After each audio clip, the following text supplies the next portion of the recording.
Hello, so it's Andy here from Royal Wellness at Chesterfield Royal Hospital. So I've got Holly with me this afternoon. Hello, Holly. Hi, Andy. And today we're just going to talk about Alcohol Awareness Week, starting on the 16th of November. And we're just going to go through some sort of top tips, effects of alcohol on the body physically and mentally. This week on the 16th of November, so not too long, 10 days or so. So I suppose it's this time of year, normally, in normal times, we will be gearing up to work Christmas parties and fun at the office, and a few little cheeky drinks and meeting with the family, and it can escalate, can't it? But the true cost of alcohol in terms of some of the physical damage it can do if not if you're not sensible with it, of course, and mentally, we're going to discuss today. So in terms of alcohol, in terms of the physical stuff, because I know you've got a background and you've worked a lot in alcohol services, in terms of the physical stuff and the volume of alcohol we consume and the units per week that are recommended, because that's always confusing, just take us through a little bit of that.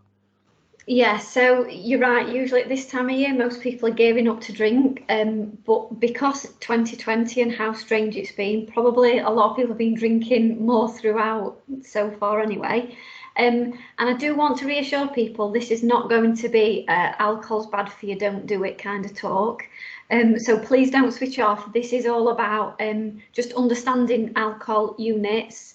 And making changes if you want to. It's that awareness. So it's not about drinking is bad. But we very much live in a culture that drinking is a big part of it, isn't it?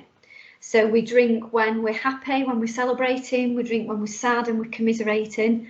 We just generally drink a lot. And for some people that can become problematic, in a sense, very problematic. And for some people it can just cause a few problems here and there. So yeah, it's all about awareness and kind of understanding your alcohol, what it's doing to you, and then if you want to make any changes, kind of how you go ahead and do it. So yeah, I think over the times that I've probably worked in alcohol service for almost 10 years, up until a couple of years ago. And, you saw kind of alcohol throughout lots of different situations. And certainly in the last kind of 8-9 months, we've seen it much more used to cope with stress, anxiety. But equally, alcohol's not all bad, is it? So that's one of the other things, is that sometimes it's nice to have a drink with your family, with your friends. So it's about finding that balance for you. And I think that's interesting, isn't it? I suppose there's a balance with a lot of things, isn't there? Whether it's, trying to eat healthier, enjoying your comfort foods as maybe a bit of a buffer against a difficult day, but knowing your sort of limits. And I suppose falling off the wagon as well. I know something I do. Sometimes I might have eaten, your cheat meals and stuff, and I thought, I'm going full hog today. It starts tomorrow, And equally, it could be, well, I've had 1-2 pints. I'm encouraged with my friends, and it goes on. Lifts your spirits maybe during that time, and then often the day after when you wake up you feel probably 10 times as worse. So it's very much been a temporary measure.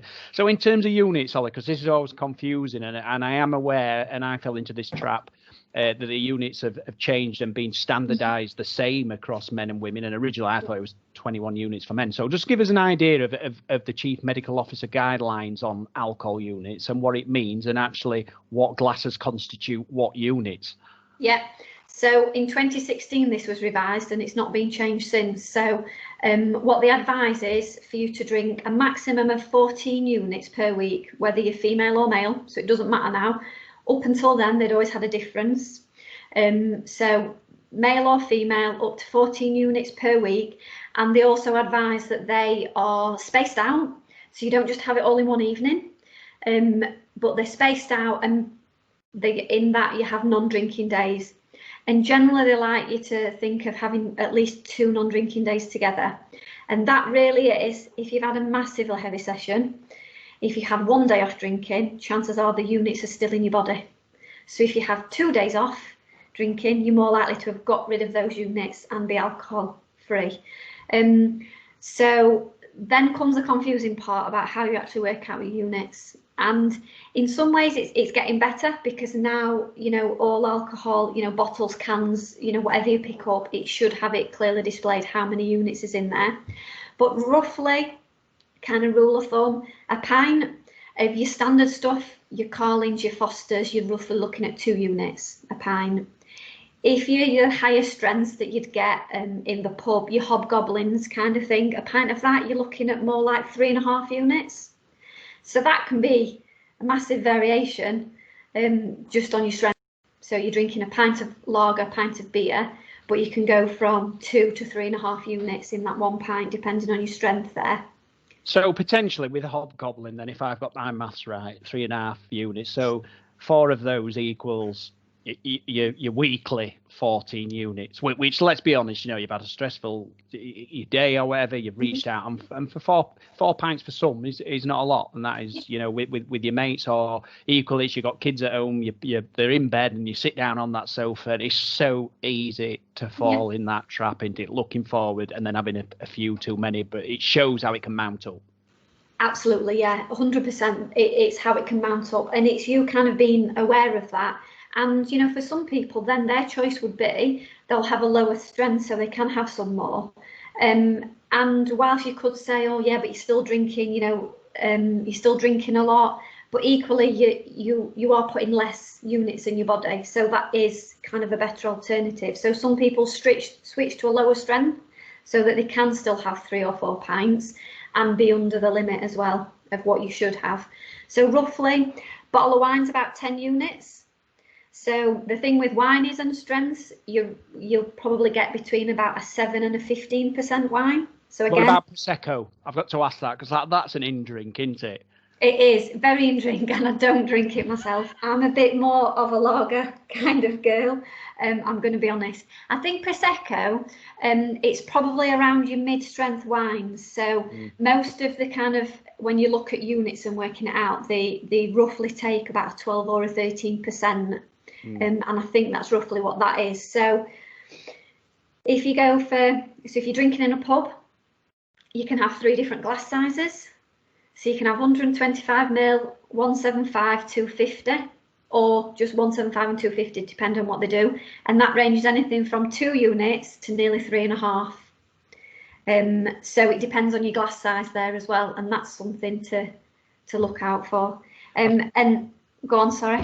I would just say, I think it probably catches people out a lot is when they're on holiday, and obviously it feels funny talking about holidays right now because we can't go, but I notice even when I've been on holiday, the size of some of the drinks probably are even bigger than that, aren't they, that I've seen.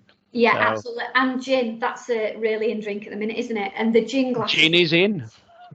Gin is in. But gin glasses, they're like goldfish balls, aren't they? Yeah. So, that's obviously a bigger glass size. And the other thing with drinking on holiday and drinking at home, you're more likely to top up. So when you're in a pub, you will buy a drink, you'll sit down, you'll drink your whole drink. You don't ever go back to the bar man, woman, and say, top me that up with wine, do you? You don't give them back half a glass of wine and you're going to fill it up again. But at home, you might drink so far down and top it up. Equally, you might kind of do the same on holiday, or you'll just get another one and maybe pour it in. So that's something to be aware of, because then you're not entirely sure how much you've had, because you're not finishing a full. And then you've got your spirits. So roughly a 40%, a single shot is about a unit. That's 25 ml, 50 ml, 2 units. And in terms of calories, let's talk about that, because this is always a good one. I suppose sometimes with drinking, you don't actually realise the effect physically it has on you. So you might have eaten pretty healthy or not eaten too much at all, and you're drinking, forgetting about the amount of sugar in that. And I know with some lagers, for example, you might be talking, depending on the strength, 160, 170 calories or something in a pint. Times that by 10, which some people will. Yeah. You're talking well over 1,000 calories there, plus the damage that we know has been linked to cancer in terms of too much alcohol. Just tell us some of the physical things that happen. Yeah, so calories is a big one. And I think sometimes what concerns me is that, the amount of people that have said, well, I'll just not eat then. But they're empty calories. So the thing with alcohol is it's all empty, so you don't get any of the good stuff. So we all need calories, don't we? We all need the fats and the sugars and things, but actually we don't get the good stuff from what we need from alcohol. So I don't give advice to people, but if I was to give any, please don't not drink. Please don't not eat, so that you can drink your calories instead. And one of the other things as well is if you're having a mixer. So if you're having something with Coke, with lemonades, with tonics, you're adding extra calories in there. So roughly a glass of wine, you're looking at about 3 Jaffa cakes. Which you might think 3 Jaffa cakes absolutely fine, but if you have a bottle of wine, you're probably looking at a pack of Jaffa cakes then. You know, if you're concerned about your weight, if you're running, if you're exercising, probably won't sit and eat a full pack of Jaffa cakes. A pint, roughly a Mars bar. Wow. And it's the hunger swings that come with that, isn't it, as well? Because you know, certainly with me, if I have a drink, I'm not chocolate as such, but I'd crave a bag of crisps with that. The ultimate compliment. Or, you know, I have been out before and it will make me want, you know, it's probably the sugar, maybe the sugar drop. You know, you're wanting something instant, so you'll eat some rubbish as well, which actually might pile another 800 calories on top of all the calories you've already drunk. So there's loads of different things it leads on to in terms of behaviours. Absolutely, there's a lot of behaviours in there that then we pick up, like you said. You know, generally, especially if we're drinking, you know, we're drinking at home, we'll have the snacks as well. You know, I mean, pubs, even ones that don't serve meals, you know, they've got all the nuts, the crisps, all sorts of snacks going on because they know that actually people want to snack on things like that. And interesting, actually, when I've worked with people who have had alcohol dependence and are abstinent, or they're coming down off alcohol and they're reducing, often what they kind of do to help with the withdrawals is eat sugary sweets, cups of tea with sugar, because actually with the alcohol comes the sugar dependence, and you get used to the amount of sugar in there.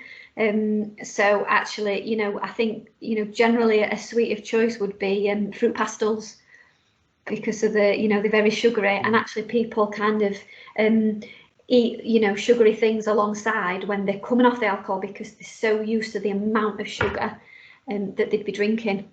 So it's almost, fruit pastels are the equivalent to patches or nicotine replacement therapy for smoking. I've not actually looked at it that way, but yeah. And you don't, you know, they're off the counter. You don't need a prescription. You heard it here first. But I guess that just shows us what goes into making you drink. You know, the sugar and the calories in there, that it just kind of shows, you know, what's in it. So that's, again, something to look out for, you know, when you're home drinking for those reasons.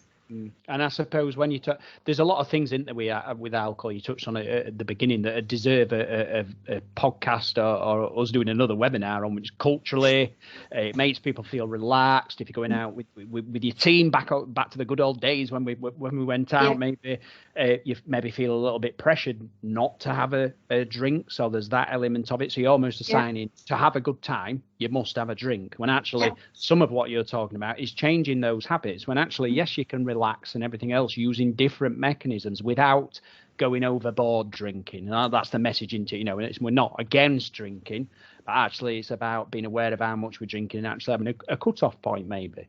Yeah, absolutely. And it's finding out what that cut-off is for you and what that works. So for some people, it's saying, well, I'm only going to have 1 glass or 2 glasses tonight. For some people, it's only drinking on certain evenings and kind of not faltering from that. Some people, you know, I know, and I've worked with, they know that once they open a bottle of wine, they will drink the whole thing. So they're quite happy to pour some away before they start. Because to them, that is the way that they, you know, just have a certain amount. So it's finding out what that balance is for you. And I guess in some ways it's harder, but you can control it in different ways, like home drinking, because, you know, that's a very different scene to drinking in a pub. I know we're not drinking in pubs at the minute, but, you know, if people do go back to that, you know, it's finding the ways that you regulate in kind of both settings. And, you know, the other thing with the unit side is, so we roughly process 1 unit per hour as well. So if you drink a bottle of wine, that's roughly 10 units. So you start counting from when you stop drinking. So although we process alcohol whilst we're still drinking, it is at a slower rate. So they advise that you count your units from when you finished. So 10 hours after you finished a bottle of wine, roughly, you'll be alcohol free. And that's one that actually coming up to Christmas is, I've often been told that drink driving offences are on the decrease, but the morning after offences are on the increase and have been for a while. And that's purely because somebody might have a bottle of wine or two one night, get up the next morning, shower, feel okay, drive, actually still over the limit because you've had maybe 10 or 20 units and you've got to leave 10 or 20 hours for that to come out of your system. Yeah, so there's a societal implication in terms of drink driving and legal issues. There's a physical implication in terms of the amount of calories, sugar and weight gain that we've got problems with.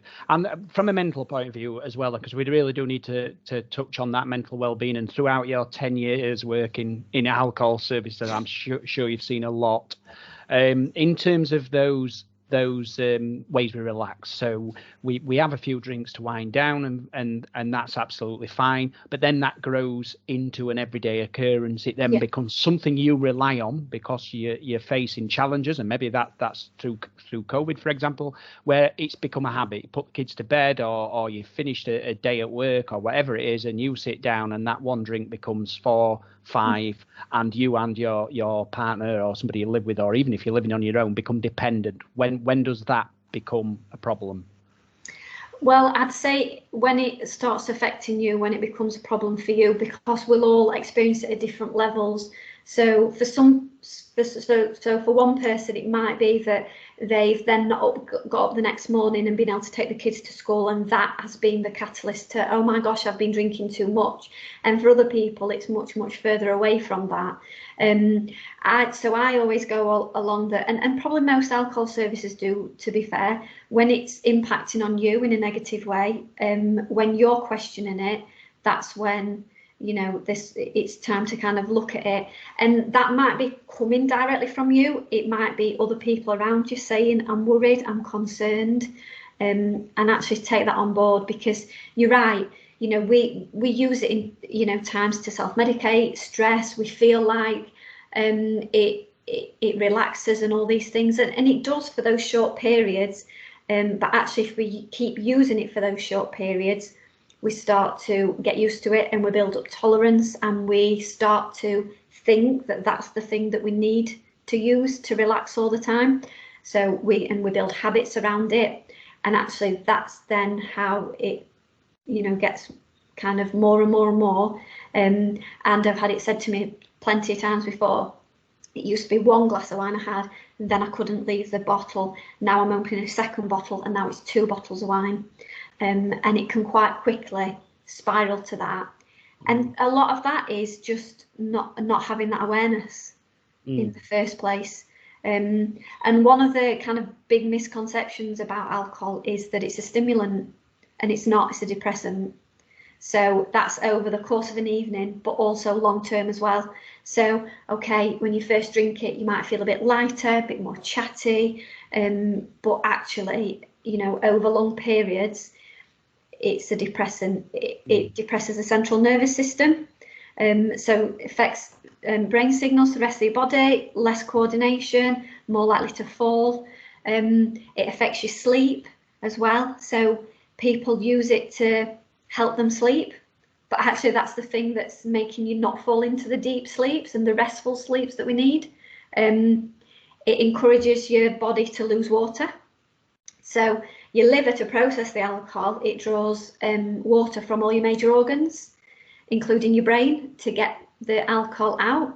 So, the headache in the morning, the fuzzy feeling, that's because actually it's drawing water out of your body. Might wake up and need a wee. People say that, don't they? Once they've gone for one week drinking.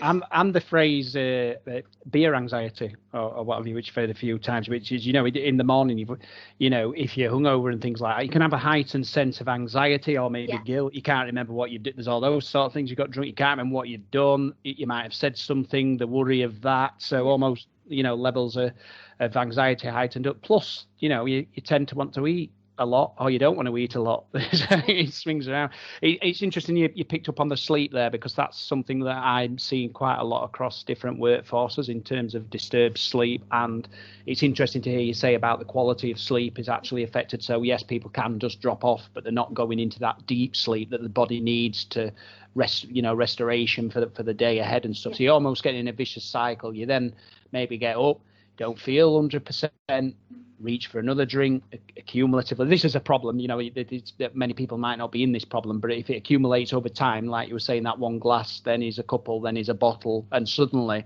there's this real reliance on getting through each day using alcohol. So top tips, Holly. What do we use to possibly change our behaviours to either replace alcohol or reduce, which might be key to most people? Actually, they might be thinking, I want to reduce how much I drink, rather than completely eliminating it. Yeah, absolutely. And I think one of the first things is to just be aware if you're drinking and be completely honest about it. So keep a drinks diary is a good one of actually recording, because we do forget, or we think, was it yesterday I drank, day before? Sometimes we're not sure. So keep a drinks diary of a couple of weeks and see what that looks like. So be honest about what you're drinking. Alongside that, you can look at, well, how was I on that night? It might be that one night when you've had a certain type of drink, the next day you felt a lot worse than, kind of a different drink that you'd have. So kind of you'll start to see a pattern of, the types of drinks that you're having and the effects that it have on you, because some drinks do affect people differently. So you can alternate with soft drinks as well. So you could have a glass of wine, a pint, whatever it is, and then you have a soft drink, and then the next drink you have is alcohol again. So you can alternate with soft drinks. You can do that in pubs as well.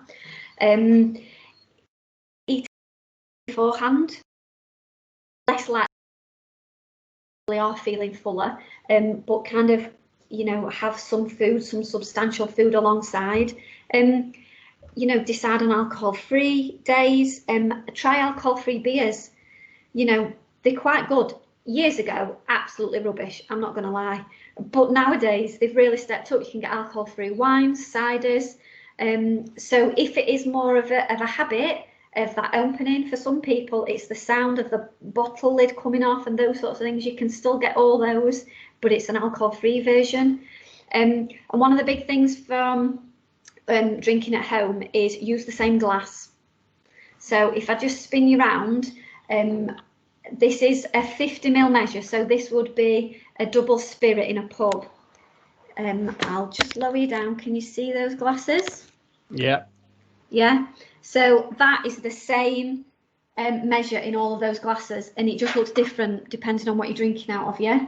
So if you always use the same glass, you roughly know how much you're having.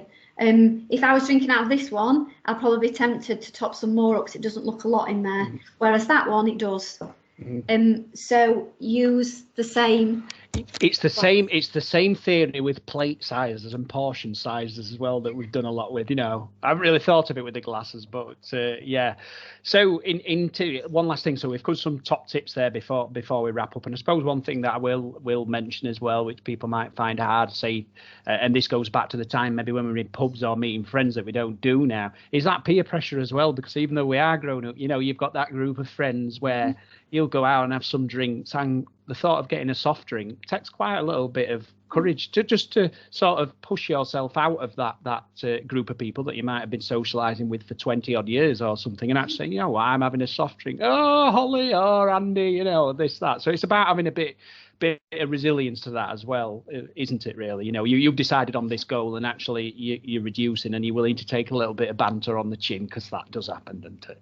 Yeah, absolutely. We get drawn into it, don't we? And generally, it's because those people drinking want to feel good and want to feel better about their drinking, so they want everyone around them to drink as well. But you can plan it, and you can say that I'm drinking. If you want to kind of fool people, you can the first drink you have, it could be you're drinking, I don't know, a whiskey and Coke or something. You could ask for a Coke. It can come in the same glass. Do you know what I mean? So not everybody needs to know anyway. You can prepare a reason why you're not drinking. I've got a big day tomorrow. I've got to go and pick such and such up later. I've got kids to put to bed tonight. You know, you can kind of plan a story, and I just really encourage you to go with that story. And just remember that the ones that want to encourage you to drink is generally so they feel better about the drinking as well. You never know, it might have a positive impact, and then a few people start trying it. Yeah, off of that really good tips. I'll definitely might try that myself as well. It seems to be a long time, but I can certainly vouch for some of the non-alcoholic beers as well, because there is some better than others, and you know I've sampled quite a few, and I do quite like the taste of a beer. And now a non-alcoholic beer tastes like a beer, and that's what I'm after. I'm not after the hit of alcohol necessarily, but I just like to maybe have a bottle in my hand sometimes and just a drink. So it's definitely work. So thank you for your time, Holly. I know you're working with us for the next couple of weeks anyway, and I'm sure we might have some more podcasts and videos on different subjects. So thank you very much for your time and sharing your knowledge. You're welcome. Thanks, Andy. Bye, Holly. Bye.